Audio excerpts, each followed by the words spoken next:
Good evening. My name is Matthew DeLang, and I'm currently running for Kent County Probate Judge. My address is 4134 Clearview Street Northeast in Grand Rapids Township.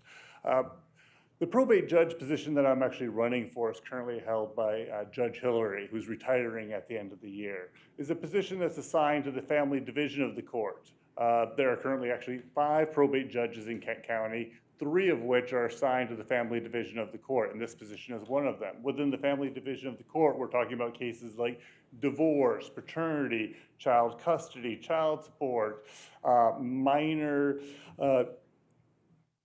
juvenile cases, and abuse neglect cases. The cases that have some of the biggest, most long-term impacts on the families that go through these issues. And it's the case that there's no area of the law that you're more likely to end up in front of a court than within the family division of the court.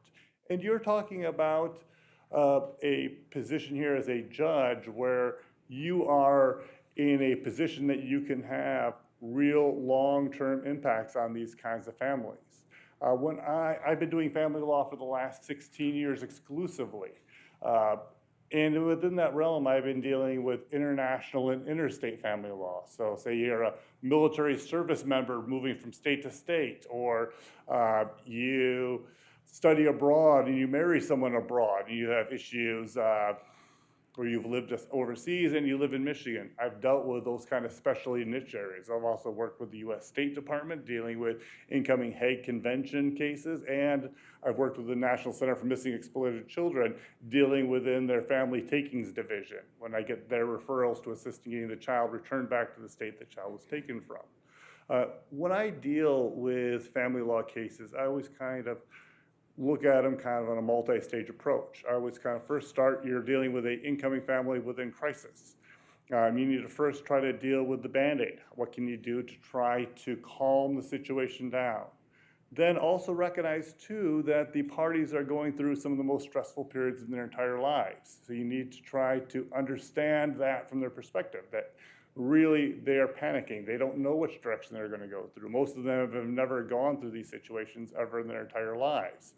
So you need to keep that in mind, constantly reassure them, make sure they're being heard. But 2, even in my own private practice, it's important to try to make both sides feel heard, so that way you can try to bring it to a final end situation without causing long-term trauma.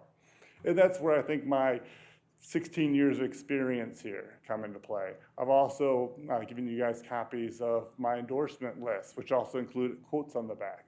I have a very good reputation amongst the entire family bar for being a pretty straight shooter and being a guy that's very good at trying to de-escalate situations and try to work towards resolutions respectively. And I will bring that to the bench should I become elected.